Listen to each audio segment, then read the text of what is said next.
Oke, selamat sore. Kita ketemu lagi di Sejarah Kitab. Kita hari seperti yang kita janjikan sebelumnya, hari ini kita membahas soal hakim-hakim ya, Mam ya. Iya. Jadi kita mau overview kitab hakim-hakim, tapi tentunya kita akan lebih fokus pada pribadi-pribadi yang Tuhan pakai dalam hakim-hakim ini.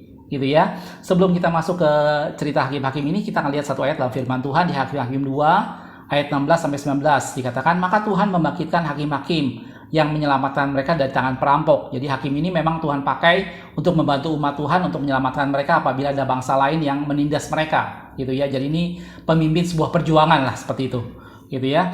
Tetapi juga para hakim itu tidak menghiraukan, mereka hiraukan karena mereka berzina dengan mengikuti Allah lain dan sujud menyembah kepadanya. Udah gitu, mereka segera menyimpang dari jalan yang ditempuh oleh nenek moyangnya yang mendengarkan perintah Tuhan. Mereka melakukan yang tidak patut. Setiap kali apabila Tuhan membangkitkan seorang hakim bagi mereka, maka Tuhan menyertai hakim itu dan menyelamatkan mereka dari tangan musuh mereka selama hakim itu hidup. Gitu ya. Sebab Tuhan berbelas kasihan mendengar rintihan mereka karena orang-orang yang mendesak dan menindas mereka. Masalah berikutnya adalah, tetapi apabila hakim itu mati, firman Tuhan katakan, kembalilah mereka berlaku jahat, lebih jahat dari nenek moyang mereka, dengan mengikuti Allah lain dan beribadah kepadanya dan sujud menyembah kepadanya. Gitu ya. Dalam hal apapun mereka tidak berhenti dengan perbuatan dan kelakuan mereka yang tegar itu. Jelas saudaraku, jadi itulah hakim-hakim latar belakangnya. Jadi Allah membangkitkan hakim-hakim dan Tuhan menyertai hakim-hakim ini. Tetapi yang terjadi pada umat Tuhan, setiap kali hakim-hakim itu mati, mereka kembali pada perbuatan mereka yang jahat.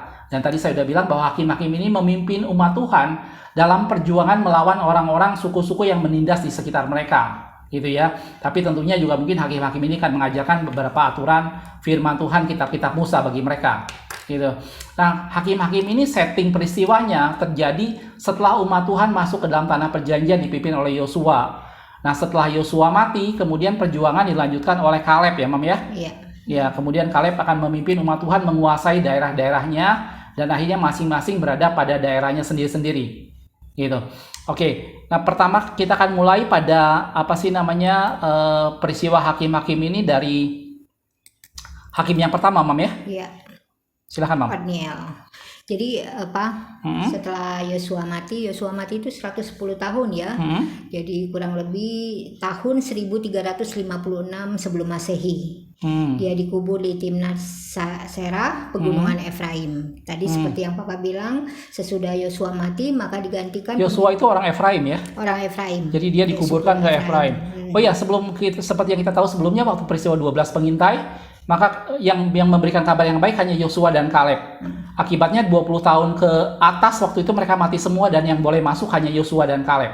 Dan Yosua yang memimpin mereka masuk ke tanah perjanjian dan kemudian tadi diteruskan sama Kaleb ya? Diteruskan sama Kaleb. Kaleb suku Yehuda ya, Pak. Oh iya, oke. Nah, dipimpin oleh Kaleb lah mereka menguasai kota-kota selain daripada yang sudah dikuasai oleh Yosua tadi. Ya, oh ya, sebelumnya waktu mereka itu tadi sebelumnya di daerah sisi sebelah timur sini udah dikuasai terlebih dahulu ya. Iya. Ini betul. adalah itu pada saat Musa masih waktu masa hidup Musa ya. Itu adalah suku Benyamin. Iya, suku Benyamin. Ini yang suku Benyamin daerah sini ya. Suku Ruben. Ya. Suku Ruben daerah sebelah sini. Itu daerah orang Amori ya. Ya, kemudian ini suku Gad. Ya, dan terakhir adalah Manasye. Ini Manasye nanti masih mendapat wilayah lain ya. Ini makanya disebut Ismanasye. Iya. Jadi 3 suku ini udah mendapat wilayah dulu sebelum mereka menyeberang ke Sungai Yordan ya. Iya, betul. Ini masih pada zaman Musa mereka sudah mendapat wilayah ya. Jadi Ruben, Gad dan Manasye sudah mendapat wilayah, tapi nanti Manasye masih akan mendapat wilayah lagi. Gitu ya, dan mereka kemudian menyeberang dipimpin oleh Yosua dan kemudian digantikan oleh Kaleb tadi ya. Iya. Oke, terus. Iya, jadi setelah dipimpin oleh Kaleb itu akan memimpin mereka mengambil tanah-tanah yang dikuasai oleh bangsa lain ya. Nah, kemudian ada penduduk yang tidak dihalau mereka, ada penduduk yang dihalau mereka, ya. Jadi sebelumnya waktu mereka masuk ke sana udah ada penduduk asal sebelumnya ya. Penduduk asli. Cuma ada yang mereka tidak halau ya. Iya. Dan kata firman Tuhan itu yang akhirnya menjadi untuk menguji mereka ya. Iya. Gitu. Betul. Nah, setelah mereka menguasai kota-kota yang seperti yang ada di gambar nih, Pak. Ya, kemudian mereka mulai beribadah pada Allah lain yang dipercayai oleh bangsa-bangsa di tempat mereka datangi ini ya. datang tersebut ya. Jadi pada masa itu ada sedikit kayak vakum kepemimpinan ya. Jadi mereka beribadah kepada ala-ala bangsa lain ya. Gitu ya. Kemudian setelah mereka beribadah pada para Baal, Asyitoret itu ya, Tuhan menyerahkan mereka kepada para perampok dan menjual mereka kepada musuh di sekeliling mereka. Ya pokoknya mereka didatangkan malapetaka ya, sehingga yang terjadi adalah nanti mereka akan dikuasai oleh Raja Aram, Pak. Kusyan Rishyataim. Oh ya, ngomong-ngomong Pak, bangsa-bangsa yang tidak dihalau di sekitar mereka tuh ada, yaitu orang Kanaan, Pak, orang Het, orang Amori, kemudian Feris, Hewi, dan Yebus. Itu enam suku bangsa yang tidak dihalau oleh mereka ya. Jadi mereka tinggal bersama-sama dengan suku bangsa tersebut, itu ya, dan menyembah Allah yang disembah oleh bangsa-bangsa itu. tersebut. Oke, terus? Ya, kemudian setelah itu mereka dikuasai oleh Raja Aram. Raja Aram yaitu Kusyan Rishyataim ya, selama 8 tahun. Ya, kemudian mereka menderita lah seperti biasa ya, karena mereka diperbudak ya. Nah, mereka menyadari, akhirnya mereka berseru kepada Tuhan, dan Tuhan membangkitkan hakim yang pertama, Pak. Otniel ini ya, dari Debir ya? Iya, Otniel ini anaknya Kenas, adiknya Kaleb. Jadi suku Yehuda dianya. Jadi ini anak Kenas, adiknya Kaleb, jadi keponakan Kaleb boleh dibilang ya. Oke. Jadi waktu itu Otniel dibangkitkan Tuhan sebagai hakim yang pertama ya, dari suku Yehuda ya. Dan waktu itu mereka mendapat penekanan operation serangan dari Raja Aram. Kita lihat gambar yang kedua, saudaraku, ini ada gambar operationnya. Jadi yang pertama adalah Otniel ini. Ya, dia mendapat operationnya dari sini, dari Mesopotamia, dari arah sebelah utara ke arah timur ya, timur laut ya. Gitu. Walaupun Otniel sendiri berasal dari suku Yehuda ya. Ini operation yang pertama yang dialami oleh umat Tuhan pada waktu itu ya. Ya, terus sudah gitu? Ya, jadi mereka mendapatkan seperti penjajahan lah ya selama 8 tahun oleh Raja Aram. Kemudian Otniel dibangkitkan oleh Tuhan menjadi hakim ya. Kemudian damailah negeri itu selama 40 tahun. Oke, kalau kita lihat dari timeline ini, maka Otniel dia 8 tahun terjadi operation ya. Betul. Selama 8 tahun terjadi penindasan dari Mesopotamia tadi ya, Raja Aram ya. Dan kemudian 40 tahun kemudian damai ya. Jadi total di sana ada 48 tahun dengan 8 tahun operation dan 40 tahun damai di sana. Gitu ya. Ini pada masa Otniel yang adalah anak dari adiknya Kaleb. Anak adiknya Kaleb, yaitu anaknya Kenas. Anaknya Kenas ya, itu sebagai hakim yang pertama. Jadi kurang lebih tahun 1350 ya sampai 1302 sebelum Masehi. Ya, oke. 1350 sampai 1302 ya. Jadi jelas saudaraku, ini timelinenya waktunya setelah Yosua, kemudian Kaleb, dan kemudian mereka mendapat serangan dari Mesopotamia tadi. Dan kemudian Otniel Tuhan bangkitkan ya. Iya. Oke. Nah setelah itu? Ya, di surat Hakim-Hakim itu yang terakhir kan nanti ada yang ini seperti ini ya Pak ya. Peristiwa adultery apa sih namanya? Peristiwa Mika membuat patung tuangan, patung pahatan, kemudian baju efod sama terafim. Itu kalau di Hakim-Hakim itu ada di pasal-pasal terakhir. Gitu. Tapi kalau dilihat dari kronologis waktu, itu dikatakan pada waktu itu umat Israel masih melakukan apa yang benar menurut pandangannya sendiri gitu ya. Sehingga dihitung dari secara waktu itu berada malah di awal peristiwa Hakim-Hakim ya. Walaupun dalam kitabnya itu ditulis di pasal-pasal terakhir Hakim-Hakim, gitu ya. Tapi persisnya sendiri ya selama ini pengamatan pengamatan orang itu ditaruh di awal masa Hakim-Hakim dengan asumsi bahwa pada waktu itu disebutkan bahwa orang Israel tanpa kepemimpinan mereka melakukan apa yang benar menurut pandangan mereka sendiri. Gitu ya. Walaupun dalam kitab Hakim-Hakim ditulis pada pasal-pasal terakhir. Gitu ya. Oke, kita kembali ke Otniel ini. Setelah Otniel kemudian Otniel mati seperti yang tadi dibacakan firman Tuhan bahwa kalau sudah hakim-hakim mati, mereka melakukan hal yang jahat lagi. Hal yang jahat di mata Tuhan. Itu terjadi, Pak. Ya, jadi orang Israel melakukan yang jahat di mata Tuhan setelah Otniel mati. Sehingga Tuhan menyerahkan mereka pada Raja Moab, yaitu Eglon. Raja Moab ini nanti bekerja sama dengan Bani Amon dan Amalek. Ya, jadi mereka akan menguasai Israel. Jadi kemudian waktu itu ada hakim kedua yaitu Ehud ya. Ya. Jadi dari sini operationnya itu Amon dari sini. Moab. Dari Moab sini ya. Betul. Dari Moab sini ya. Moab. Oh iya, apa sih namanya pada saat itu juga di di tanah perjanjian ini terjadi kelaparan ya. Iya, betul. Sehingga dalam setting waktu banyak orang melihat bahwa peristiwa inilah yang mengakibatkan Ruth itu akhirnya keluar dari Bethlehem. Oh, ini siapa? Gitu ya. Ruth keluar dari Bethlehem bersama dengan 2 orang anaknya ya. Naomi itu. Iya, sorry. Naomi dengan 2 anaknya dan 2 menantunya ya. Iya. Ya, dan kemudian anaknya mati ya. Anaknya mati di daerah Moab. Di daerah Moab ya, Iya. walaupun tidak jelas siapa yang itunya. Itu mengakibatkan timingnya jadi agak overlapping ada antara peristiwa Ehud ini dengan Naomi yang keluar ya. Iya. Oke. Dan kemudian waktu itu Ehud Tuhan bangkitkan untuk melawan orang Raja Eglon dari Moab ya. Iya. Oke. Jadi Eglon itu melakukan penindasan terhadap bangsa Israel selama 18 tahun, Pak. 18 tahun Iya, ya. Sebentar, Ehud sendiri itu asalnya dari Gilgal ya. Orang Benyamin. Iya, dari suku Benyamin, Iya. Gilgal sini.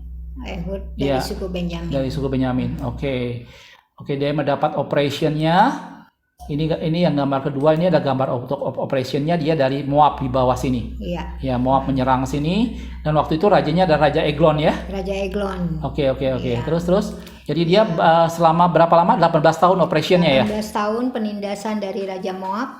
Ya, kemudian dibangkitkan Tuhan Ehud. Ya. Nah, nanti Ehud membunuh Raja Eglon, Pak. Yang dikatakan Ehud punya pedang tajam bermata 2 gitu ya. Iya. Dan kemudian dia membunuh Eglon yang dikatakan sangat gemuk gitu ya. Sampai berlumuran lemak-lemaknya. Oh, iya. Pedangnya. Oke. Dan kemudian 80 tahun damai setelah itu ya. Iya, 80 tahun damailah negeri tersebut. Oke, jadi setelah Otniel mereka kembali berbuat jahat dan mereka umat Tuhan mendapat tekanan dari orang-orang Moab waktu itu ya. Iya. Dan kemudian Tuhan bangkitkan Ehud dan dia mengalahkan rajanya Eglon dengan pedang bermata 2 dikatakan dalam firman Tuhan. Jadi masanya Ehud itu dari penindasan Raja Moab 1302 sampai 1204 ya. Sebelum Masehi. Ya, jadi dia 18 tahun masa penindasannya, 80 tahun masa damainya ya untuk Ehud ya. Iya. Ini adalah hakim yang kedua yang memerintah atas umat Tuhan Israel. Betul. Waktu itu mereka berhadapan dengan orang Moab gitu ya. Dan setting Naomi keluar juga pada waktu peristiwa ini karena di Israel terjadi kelaparan.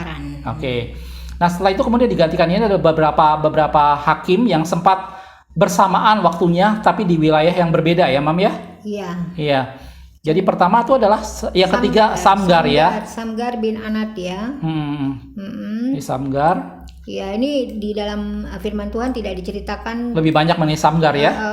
Waktunya kapan tidak dijelaskan secara terperinci. Ini ya. Kalau lihat dari timingnya memang dia Samgar setelah ini, cuman kalau coba kita lihat di operationnya waktu itu Samgar ini mendapat tekanan dari Filistin. Nih yang nomor 3 ya dari sinilah Filistin akhirnya memberikan operationnya dari Filistin. Itu yang Samgar punya gitu ya. Kalau kita lihat gambar yang lainnya, Samgar sendiri di sini dikatakan berasal dari tidak dibilang mungkin ya. Samgar itu di sini dari utara ya. Iya, dari suku Naftali, tapi tidak dibilang dengan persis kotanya apa gitu ya. Iya, ini ada juga tidak dijelaskan. Ini Hakim-Hakim 3 ayat 31. Gitu ya, kita tidak jelaskan dengan pasti, tapi ini dalam urutan dianggap sebagai hakim yang ketiga setelah Otniel dan Ehud. Yang ketiga adalah Samgar gitu ya. Walaupun sebenarnya dia ada beberapa waktu yang bersamaan di tempat yang berbeda. Gitu ya, karena waktu itu Samgar mulai dari 1204 ya. Iya. 1204. Kemudian Samgar waktu itu dilanjutkan oleh Deborah ya pasti. Deborah ya.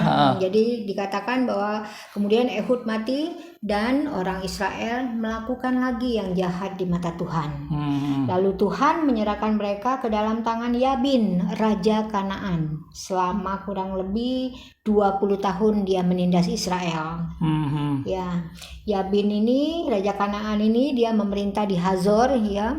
Kemudian panglimanya yang namanya Sisera itu diam di Haroshet Hagoyim.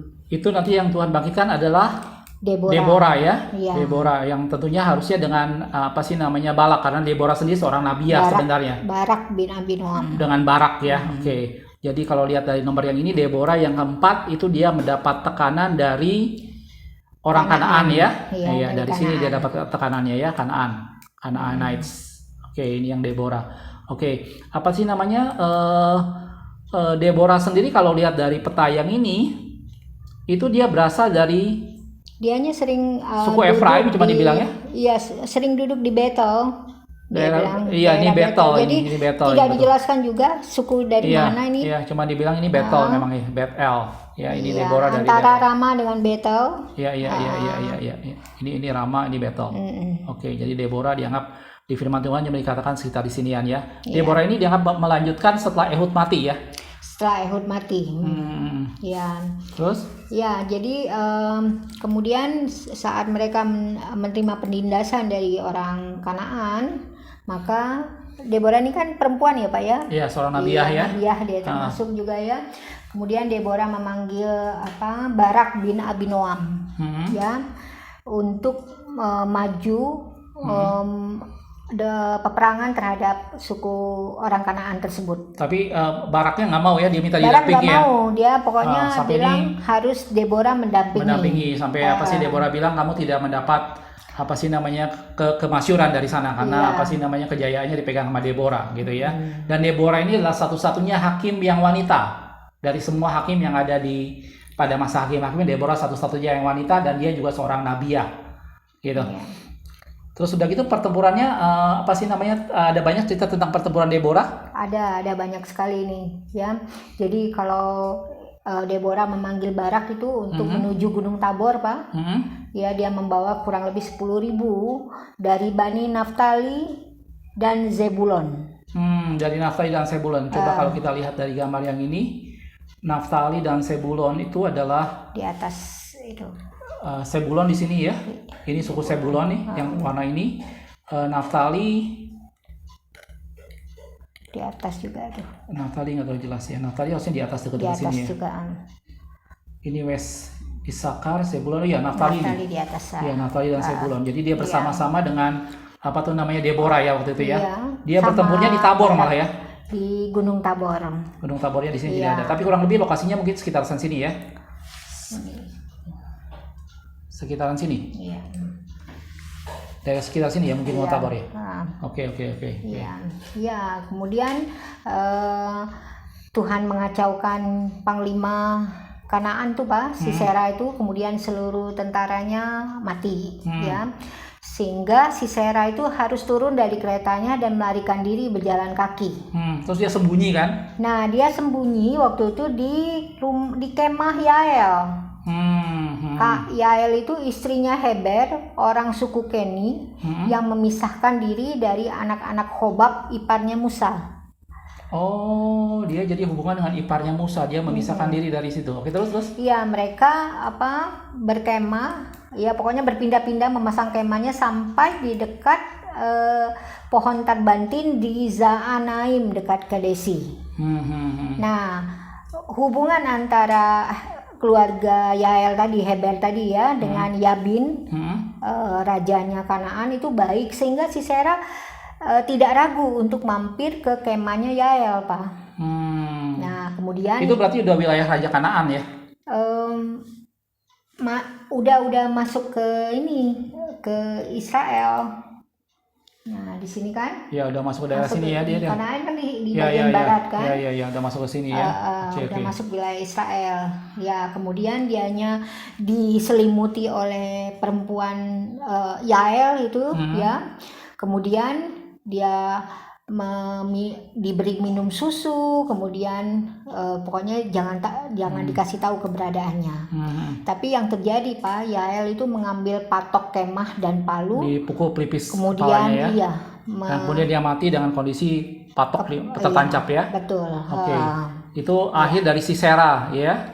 Sisera mati saat itu panglimanya Yabin. Ya pokoknya terakhir nanti Israel akan menundukkan Yabin, lalu amanlah negeri Israel itu selama 40 tahun Pak. Oh, setelah itu berarti dia aman selama 40 tahun. Iya. Oke, 40 tahun setelah masa Deborah ya, betul ya. Jadi 20 tahun penindasan oleh bangsa Kanaan, kemudian 40 tahun damai. Nah, pada masa ini juga, pada masa Samgar dan Deborah ini tadi, di waktu yang bersamaan, tidak jauh dari sana ada Gideon juga ya. Iya, jadi overlap antara Deborah dengan Gideon Pak. Iya, di sini ada Gideon juga di bawahnya, betul, di pada masa ini. Ini kalau dilihat dari gambar ini, Samgar tadi sama dengan Deborah dari 1204 sampai 1144. Iya. Sementara itu Gideon mulai dari 1191. Jadi ini ada masa yang overlap. Hanya Gideon waktu itu ada di tempat yang lain ya. Iya, di Gideon itu suku Manasye Pak. Jadi kalau kita lihat yang ini Gideon, dia ada di apa sih namanya, Oprah sini ya. Oprah. Iya, dia Oprah. Ini suku Manasye semua kan. Iya, ini perbatasan biasa. Jadi Manasye memang mendapat dua wilayah. Wilayah yang pertama ini yang didapat waktu zaman Musa, dan kemudian sebelah sini dia dapat wilayah lagi, dan salah satunya adalah Oprah yang menjadi kota tempat Gideon. Iya. Gitu ya. Jadi tadi kalau apa sih namanya, kalau Deborah berada dari Betel dan Rama, maka Gideon berada di Oprah atau di daerah Manasye ini. Gitu ya. Waktu itu Gideon berhadapan dengan siapa ya? Ya, jadi lagi-lagi Pak. Deborah mati, maka orang Israel melakukan lagi yang jahat di mata Tuhan. Selalu berulang-ulang begitu. Pada saat ada hakim, mereka melakukan yang benar. Begitu hakimnya mati, mereka kembali beribadah pada Allah bangsa-bangsa lain ya. Tuhan menyerahkan mereka ke dalam tangan orang-orang Midian. Jadi akhirnya Gideon dibangkitkan Tuhan melawan orang Midian dong ya? Iya, 7 tahun lamanya mereka ditindas oleh orang Midian. Iya, nomor 5 ini dari sini berarti ya. Dari Midian di sini menyerang sini. Iya, mereka tidak bisa bertani ini Pak. Karena setiap kali mereka bertani, maka semuanya itu akan dihancurkan oleh orang-orang Midian. Jadi ada kelaparan juga. Nah, kemudian mereka berseru lagi kepada Tuhan. Nah, di sini juga ada kata nabi, Pak, di sini, Pak. Sebelumnya nabi tidak terlalu banyak kita kenal ya. Benar. Ya, kecuali tadi yang apa sih namanya, Deborah dibilang dengan nabi ya. Iya, tapi pada zaman Gideon udah ada nabi, tapi nggak dibilang nabi siapa ya? Iya, cuma dikatakan di dalam Alkitab Tuhan mengutus seorang nabi dan mengingatkan kembali tentang keluarnya mereka dari Mesir dan janji negeri yang akan diberikan. Jangan menyembah, jangan menyembah dewa-dewa lain. Itu dikatakan di sebelumnya. Ya, jadi ada kata nabi. Jadi beda ya. Hakim dengan nabi ya. Iya, di sini kan tadi udah dibilang hakim itu lebih banyak untuk membebaskan mereka dari penindasan perampok di sekitarnya ya, bangsa-bangsa ya. Jadi itu pemimpin sebuah perjuangan lebih banyak itu nabi ya. Hakim. Oke, nah terus udah gitu ada cerita yang dramatis waktu Tuhan memanggil Gideon. Karena sebelumnya Gideon seorang yang waktu itu apa sih namanya disingkirkan dari keluarganya dan segala macam ya? Sebelumnya enggak, mereka karena ditindas oleh Midian Pak. Jadi mereka sepertinya tidak percaya diri. Jadi malaikat Tuhan menampakkan diri pada Gideon. Saat itu dia sedang mengirik gandum di tempat pemerasan anggur supaya tersembunyi dari orang-orang Midian. Nah, malaikat Tuhan menampakkan diri kepada Gideon pada saat itu. Jadi mereka sudah tidak percaya Gideonnya diri. Siapa? Nggak dibilang ya? Gideon enggak. Ya, dibilang ya. Pokoknya Gideon dari suku Manasye. Cuma dibilang gitu aja ya. Ya. Jadi malaikat Tuhan bilang bahwa Gideon harus dari suku Manasye. Oh iya tadi ya, benar ya, dari operasi ini ya. Oke, terus. Iya, jadi malaikat Tuhan bilang dia harus menyelamatkan orang Israel ya. Gideon bilang dengan apa aku selamatkan orang-orang Israel. Terus malaikat Tuhan melakukan apa? Dengan firman Tuhannya, dia bilang, aku yang menyertai engkau akan memukul kala orang-orang Midian sampai habis. Itu. Ya, kemudian Gideon mempersembahkan persembahan korban bakaran ya. Kemudian selesai, kemudian Gideon disuruh lagi oleh malaikat Tuhan untuk menghancurkan Misbah Baal, Pak, Ya. yang ada di keluarganya, di tempat Di rumahnya, Ofra tadi di ya. Ofra tadi. Karena itu dia dijuluki dengan Yerubbaal ya, karena dia Benar. menghancurkan mesbah-mesbah Iya, Baal. jadi Ya. pas pada pagi hari, dianya melakukannya pada malam hari ini. Dia Sembunyi-sembunyi ya. Iya, merubuhkan tiang-tiang Baal itu dia melakukannya pada Sampai malam kemudian hari. paginya orang bertanya-tanya siapa yang melakukan itu betul. ya. Oke. Iya, kemudian setelah orang bertanya ini siapa yang melakukannya, akhirnya dipanggillah Yoas. Yoas itu bapaknya Gideon. Ya, kemudian Yoas diminta supaya membawa Gideon supaya dibawa keluar untuk dibunuh oleh penduduk sana karena sudah membakar, merobohkan mesbah Baal. Ya. Terus? Nah, kemudian Yoas bilang ya bahwa jika Baal itu Allah, nah ini biarlah ia berjuang membela dirinya sendiri setelah melihat mesbahnya dirobohkan. Kalau dia benar-benar Allah katanya gitu kan. Jadi silakan dia membela dirinya sendiri. Itu bapaknya Gideon. Dari situlah orang-orang menyebut Gideon Yerubbaal. Kemudian ada pertempuran yang sangat spektakuler dari Gideon waktu itu ya. Iya, betul. Itu di lembah Israel, Pak. Nah, ini ada peta untuk Gideon Battles Ini ya. ada Valley of Israel kan. Ini Valley of Israel ya. Ini pertempuran Gideon kan waktu itu di sini ya.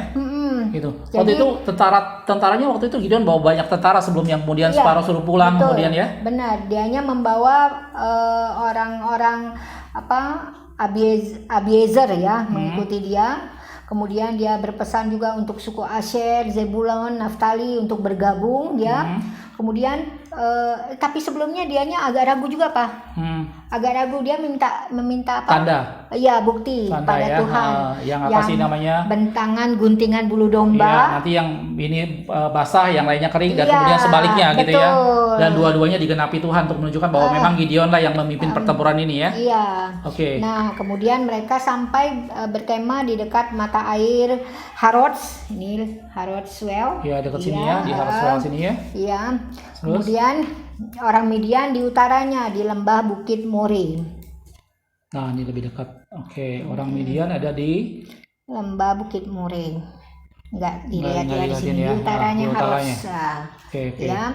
Terus? Nah, tapi karena banyak sekali ya, banyak sekali. Waktu itu ada 10.000 tentara yang waktu itu mau ikut ke Gideon ya, yang Tuhan bilang masih terlalu banyak. 32.000 yang dia bawa. Oh iya, 32.000. 32.000 yang dia bawa, kemudian Tuhan bilang terlalu banyak itu. Terlalu banyak. Kemudian apa sih namanya yang takut suruh pulang? Iya. Akhirnya pulang Sehingga 22.000 orang pulang yang semua, tinggal 10.000. 10.000 sisa. Dan Tuhan masih bilang itu terlalu banyak. Benar. Supaya mereka tidak memegahkan diri, jangan-jangan kemenangan ini karena jumlah tentara mereka yang banyak gitu ya. Benar sekali. Dan kemudian Tuhan waktu itu suruh mereka untuk minum ya. Minum. Itu peristiwa yang terkenal sekali yang saya yakin kita semua udah sangat familiar. Dan kemudian ada yang minum dengan menundukkan kepalanya seperti hewan. Anjing ya. Dan ada yang mengambil air ke mulutnya. Mengambil air di tangan. Di tangannya ke mulut gitu ya. Dan itu akhirnya dipilih yang mengambil air tadi ya. Iya, mengambil Dan sisa tinggal 300 orang. 300 orang. Jadi 300 orang yang akhirnya bersama-sama dengan Gideon bertempur melawan orang dari Midian. Orang Midian ya. Iya. Jadi dari 32.000 sisa 300 orang. Itu untuk menunjukkan bahwa kemenangan bukan dari jumlah tentara yang banyak, tapi kalau Tuhan menyertai, kemenangan bisa didapat oleh Gideon ini. Tapi setelah dia dapat 300 tentara yang sudah dipilih oleh Tuhan tuh, Pak, dia masih ketakutan juga tuh. Ya. Karena apa? Pas melihat perkemahan orang Midian itu seperti belalang banyak ya. Waktu itu orang Midian dikatakan di sebelah mana ya? Di sebelah utara sini ya? Orang Midian di sebelah utara Harrodswell. Dekat-dekat sini berarti ya? Iya. Iya. Inilah Ini apa sih 300 encircle enemy? Berarti di sekeliling ini dia mengelilingi ini. Betul. Iya, dari Ofra asal Gideon, dia di Harrodswell dia berkumpul, terus 300 orang mengelilingi perkemahan ini ya? Iya, tapi Oke. sebelumnya dia kan ragu. Terus Tuhan bilang kalau kamu masih takut, kamu datang ke perkemahan. Nah, pas dia datang ke perkemahan dengan bujangnya, dia mendengar kalau ada salah satu tentara yang mengatakan bahwa ada roti jelai yang menggelinding dan merobohkan perkemahan orang-orang Midian. Makin lama makin besar rotinya. Betul. Oke. Terus udah gitu? Dari situ dianya mulai imannya tumbuh, kemudian dia mulai menyerang. Ya, sampai tentara musuh semua kacau balau. Ya, ini gambar yang warna ini adalah orang-orang yang direkrut oleh Gideon dari Zebulon, Asyer, Naftali, ini semua mereka kumpul dan akhirnya di sini. Dan kemudian setelah tadi dikelilingi di sini, setelah dapat pesan Tuhan tadi, roti yang mengeliling, mereka lari ya. Dan mereka lari. Ya, di sini nanti raja orang Kanaan yang dibunuh ya, itu dia dibunuh ya, itu adalah Oreb dengan Zeeb, itu raja orang Kanaan. Kemudian raja yang lainnya mundur. Mereka mundur terus sampai ke bawah sini ya. Betul. Sampai Bersita, Abel Mehola ini ya. Kemudian Gideon sama 300 tentaranya menyeberang sungai Yordan, Pak. Kemudian sampai di Sukot ini, sampai di Penuel nih ya. Nah, di sini juga ada cerita di mana waktu itu mereka udah Penuel sini ya. Udah lelah lah gitu. Dia minta minum sama minta makan sama orang-orang di Sukot sama Penuel, tapi mereka tidak diberikan. Ya, kemudian akhirnya mereka menangkap dua raja Kanaan, yaitu Zebah dengan Salmuna. Itu kalau lihat dari sini berarti dia di sini. Karkor sini ya, sampai akhirnya dia di sini. Dia ke sini, sementara itu tentara Gideon datang dari sebelah sini. Iya, jadi di sinilah Zebah sama Salmuna ditangkap sama di Karkor sini ya. Iya. Kemudian dari tentara Midian ini 120.000 orang yang tewas, Pak. Padahal Gideon cuma membawa 300 orang. 300 orang melawan 120.000 orang. Gitu. Nah, tapi ada masalah setelah kemenangan besar dan cita Gideon yang luar biasa tadi. Terakhir Gideon ada sedikit masalah di akhir hidupnya ya. Benar. Ini Pak, masalahnya di sini. Jadi dari hasil jarahan itu dikumpulkan anting-anting emas itu seberat 1.700 sikal. Dan jadi dia buat baju efod ya. Benar, dibuatlah baju efod ya. Dan ditaruh di kotanya di Ofra. Iya. Dan itu menjadi jerat bagi Gideon dan seluruh keluarganya ya. Dan kemudian ceritanya nanti Abimelek membunuh anak-anak Gideon semua ya. Jadi Abimelek itu anaknya Gideon dari gundiknya dia. Gundiknya di Sikem ya. Gundiknya di Sikem. Nah, Abimelek ini nanti membunuh semua saudara-saudaranya yang 70 orang. Tapi pada waktu itu udah dalam kondisi masa damai ya. Karena kan namanya tadi udah selesai. Jadi Gideon sempat mengalami masa damai 40 tahun sama seperti dengan Deborah ya. Dan kemudian Gideon membuat baju efod dan ditaruh di kotanya di Ofra, dan itu menjadi jerat bagi Gideon dan orang Israel pada waktu itu ya. Ya itu anak-anaknya mati semua kecuali yang bungsu yaitu Yotam. Iya. Oke. Nah, jadi Abimelek di sini ini bukan sebagai ini hanya hakim. Ini hanya memerintah sementara waktu 3 tahun dia memerintah tapi tidak disebut sebagai hakim. Iya. Oke. Setelah dari sini berarti ada Samgar, Deborah, Gideon ya. Jadi udah ada Otniel, Ehud, Samgar, Deborah, Gideon ya. Abimelek di sini tidak dimasukkan dalam hakim, tapi dia ikut memerintah sementara waktu ya. Oke. Setelah itu di sini ada Tola dan Yair. Bin Pua bin Dodo itu orang Isakar, Pak. Orang dari Bani Isakar. Sebentar kita lihat Tola. Kalau dia di sini, dia ada di sini ya, tapi dia di Samir. Dia di Samir. Dari Samir ya, ini Tola ya. Efraim. Tapi dia dari suku Isakar. Dia dari suku Isakar. Sebenarnya dari suku Isakar di sini wilayahnya ya. Oke. Tapi itu juga tidak jelaskan waktunya dianya ya, karena sedikit sekali firman Tuhan yang menceritakan. Oke, setelah Tola Yair ya. Tola ya, jadi yang ketujuh itu adalah Yair, dia adalah orang Gilead, Pak. Kemungkinan orang Gilead ya, sebentar. Yair orang Gilead di sini ya.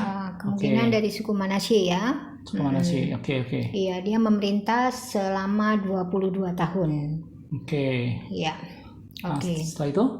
Nah, itu Yair ya. Iya, Yair. Jadi Gideon sampai Yair itu kurang lebih 1191 sampai 1096 sebelum Masehi ya. Iya, kecuali Abimelek di sini nggak dimasukin sebenarnya ya. Abimelek bukan hakim-hakim. Nah, kemudian setelah itu ada Yefta di sini ya. Jadi setelah Yair tuh orang Israel berlaku serong lagi, Pak. Mereka menyembah para Baal ya. Kemudian pokoknya ilah-ilah bangsa lain. Kemudian Tuhan menyerahkan mereka ke dalam tangan orang Filistin dan Bani Amon selama 18 tahun. Kemudian mereka berseru lagi pada Tuhan ya. Nah, kemudian dibangkitkan oleh Tuhan, yaitu Yefta. Yefta ini orang Gilead, Pak. Yefta ini ya. Ini berarti apa sih hakim berikutnya setelah Yair ya? Setelah Yair. Dia orang dari Gilead, orang Gilead. Berarti kurang lebih suku Manasye ya. Yefta di sini ya. Jadi lokasinya nggak deketan sih sebenarnya dengan Yair tadi. Iya. Nah, nanti Bani Amon yang akan menyerang Yefta. Ya, kita lihat sebentar untuk Yefta. Nah, ini operationnya. Yefta mendapat serangan dari Bani Amon dari sampingnya sini ya. Betul. Gitu ya. Ini Yefta. Oke. Nah, Yefta sama Ebzan, Pak. Ebzan sama Elon dan sama Abdon itu bersamaan, Pak. Yefta, Ebzan, Elon dan Abdon itu bersamaan. Biasanya pakainya Ibas ya, Ebsan harusnya. Ebsan. Kalau kita lihat lokasinya sebentar, Yefta tadi, Ibsan dari Bethlehem ya, Yehuda ya. Iya, Ibsan dari Bethlehem. Ya, terus udah gitu. Kemudian Elon dari utara kalau nggak salah, iya dari Zebulon sini Elon. Dan kemudian Abdon, orang Piraton dibilang. Iya, Abdon dari Piraton ya. Oke, ini masanya kurang lebih tidak terlalu jauh beda ya, hampir sama ya. Jadi mereka dalam waktu masa yang sama ya, itu ada di sana juga ya. Iya. Yang tanda merah ini ya, berarti ini mereka kurang lebih bersamaan ya. Iya, betul. Waktu itu mereka melawan orang dari Amon dan orang Filistin. Iya, dari sisi sebelah timur ya. Sebelah timur orang Amon, sedangkan Filistin dari sebelah barat. Iya. Ya, kemudian Yefta itu kan tinggal di Mispa, Pak. Ya, seperti ada satu peristiwa di mana waktu itu Yefta bernazar, ya kan? Iya. Bila sesudah dia menang perang, kemudian yang paling pertama menyambut dia keluar dari pintu, dia akan persembahkan sebagai korban bakaran pada Tuhan ya. Dan itu asalnya dia harus bayar mahal karena ternyata yang keluar dari pintu adalah anak perempuannya yang tunggal ya, yang kemudian dia harus korbankan, dan anaknya minta waktu 2 bulan ya kalau nggak salah ya. Untuk meratapi. Oke. Itu peristiwa yang tragis dari Yefta. Iya. Itu ya. Kemudian juga Yefta juga bermusuhan dengan suku Efraim, Pak. Iya. Oke. Lanjut ke Ebzan ya. Yefta tadi cuma memerintah selama 6 tahun, Pak. Ya, kemudian dia mati dan dikubur di sebuah kota di Gilead ya. Kemudian Ebzan juga memerintah 7 tahun. Sebentar ya. Iya, Elon 10 tahun. Dan Abdon 8 tahun. Oke. Iya. Kemudian setelah Abdon, orang Israel melakukan lagi yang jahat di mata Tuhan. Tuhan menyerahkan mereka pada orang Filistin dan selama 40 tahun. Di sini ya mulai ya masa. Nah, Samson nanti muncul. Ya. Samson atau Simpson kalau dalam bahasa Indonesia ya. Nah, Ibu Simpson ini mandul, Pak. Kemudian Simpson ini sendiri berasal dari ini suku Dan. Dari Zorah ini ya? Iya, dia dari kota Zorah, dari suku Dan ya. Oke. Iya. Jadi ini satu-satunya dari suku Dan ya? Hakim satu-satunya dari suku Dan. Oke. Simpson waktu itu mandul. Ibunya mandul, Ibunya Simpson mandul. Kemudian malaikat Tuhan menampakkan diri kepada ibunya dan berfirman kepada ibunya bahwa dia akan mengandung. Jadi tidak boleh minum anggur atau minuman yang memabukkan. Kemudian makan makanan yang haram, dan kepala anaknya tidak akan pernah kena pisau cukur karena dia disebut dengan Nazir Allah. Ya, Nazir Allah itu bahasa Ibrani, Pak. Ya, itu adalah orang yang dengan sukarela mengambil sumpah atau orang yang waktu itu disucikan, terpisah lah gitu lah. Simpson punya kekuatan yang sangat istimewa ya, dikenal dengan kuat sekali ya waktu itu ya. Dia sangat kuat ya. Cuman waktu itu dia sedikit ada masalah karena dia suka bermain-main dengan perempuan Filistin ya. Pertama dengan perempuan Timna yang tujuannya waktu itu sengaja hanya membuat keributan, tetapi kemudian akhirnya dia memang jatuh cinta kepada perempuan dari Sorek ini ya. Delilah itu ya. Benar. Dan dalam firman Tuhan dikatakan dia merayu-rayu sampai 3 kali dan akhirnya Simpson tidak tahan dan dikasih tahulah rahasia kekuatannya bahwa rambutnya tidak boleh terkena cukur, dan akhirnya Simpson dicukur dan matanya dicukil dan dia ditawan oleh orang Filistin ya. Gitu. Dan kita tahu ceritanya bagaimana kemudian pada saat raja-raja berkumpul waktu itu ya. Raja-raja orang Filistin berkumpul, maka Simpson waktu itu yang sudah buta, yang sudah buta disuruh melawak oleh mereka. Kemudian Simpson mengambil memegang penyangga. dua tiang penyangga di tengah-tengah bangunan itu ya. Di tengah-tengah bangunan tersebut, Ya, kemudian dan dia berdoa pada Tuhan minta kekuatannya kembali ya. Betul. Dan dia bisa mendorong itu semua, dan orang pada waktu itu mati, dan firman Tuhan katakan yang mati pada waktu matinya Simpson lebih banyak daripada yang dibunuh pada waktu Simpson hidup. Gitu. Dan itu apa sih namanya, cerita tentang Simpson yang seringkali kita selalu berpikir bahwa itu adalah hakim yang terakhir, yaitu Simpson. Sebenarnya hakim yang terakhir bukan Simpson, tetapi Samuel. Gitu ya. Jadi Samuel kalau kita baca dalam firman Tuhan, dia adalah nabi tetapi dia juga hakim. Gitu ya. Karena itu kalau Anda lihat dalam gambar ini ada sedikit yang biru ini ada sedikit overlap dengan Imam Eli. Ini bukan hakim, tetapi masa hidupnya kurang lebih bersama dengan Simpson, dan di sini mulai masa hidup Samuel ya. Iya. Gitu ya. Samuel jadi 80 tahun dari tahun 1094 sampai dengan 1014 sebelum Masehi. Gitu ya. Nah, setelah Simpson mati dan tadi apa sih namanya Yefta, Elon, Abdon segala macam selesai kepada Saul, kemudian ini ada masa selama berapa tahun, Imam? 18 tahun, Pak. Ada 18 tahun ya. Transisi antara hakim-hakim menjadi pemerintahan raja-raja. Kerajaan ya. Jadi tahun 1070 sebelum Masehi sampai 1052 Masehi itu. Ya. Itu 18 tahun, di mana nanti tahun 1052 sebelum Masehi, Saul diurapi oleh Samuel menjadi raja. Menjadi raja ya. Dan kata firman Tuhan, mereka bukan cuma menolak Samuel menjadi hakim atas mereka, tapi juga mereka menolak Tuhan. Gitu. Dan akhirnya Tuhan mengabulkan permintaan mereka untuk meminta raja supaya mereka menjadi sama seperti bangsa-bangsa lain.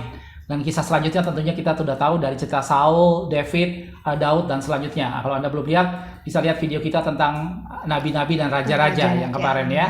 Jadi terakhir apa sih namanya raja-raja ini sampai dengan Samuel ya, Mam ya? Hakim-hakim. Oh ya, hakim-hakim sampai dengan Samuel ya. Jadi kurang lebih ada 13 hakim-hakim ya, Pak. 13 hakim-hakim dari mulai Othniel sampai dengan terakhir Samuel. Jelas Saudaraku? Iya, dan masa hakim ini kurang lebih sekitar 290 tahun, Pak, dari tahun 1342 sampai 1052. Sampai sebelum Masehi, 1052.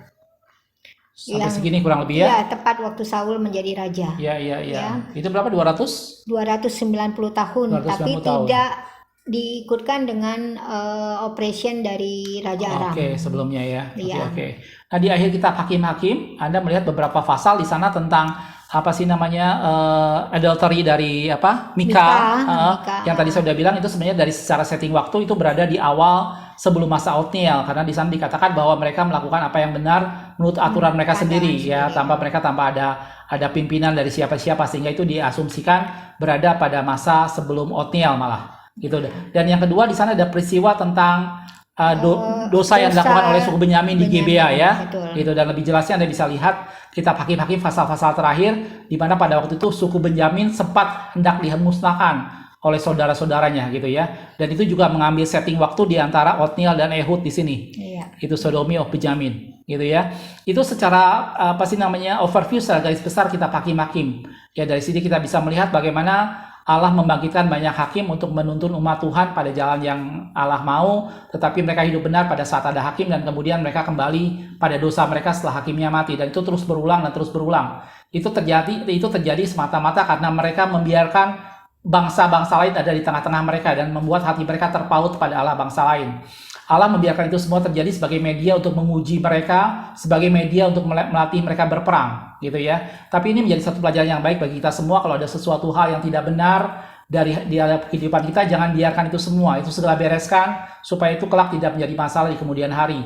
Ada dosa, ada kebiasaan buruk yang masih kita lakukan, mari segera bereskan di hadapan Tuhan, supaya itu jangan menjadi kecela yang akhirnya satu saat bisa menarik kita jauh dari Tuhan. Jelas Saudaraku? Itulah sepintas mengenai Hakim-Hakim, Mam ya? Iya. Ada tambahan lain mengenai kitab Hakim-Hakim? Udah cukup kan? Ya, kita rasa itu ya. Oke, Saudaraku. Jadi makasih sudah menonton. Itu penjelasan kita mengenai kitab Hakim-Hakim. Nantikan video kita berikutnya sejarah Alkitab. Kita mau membahas mengenai dewa-dewa atau allah-allah yang mengakibatkan ilah-ilah bangsa lain ya, mengakibatkan umat Israel hatinya terpaut. Nanti kita lihat ada ilah-ilah apa saja dan apa aja yang mereka sembah, gitu ya. Nantikan video kita sejarah Alkitab berikutnya. Oke, makasih sudah menonton. Kita ketemu di video berikutnya. Tuhan Yesus memberkati.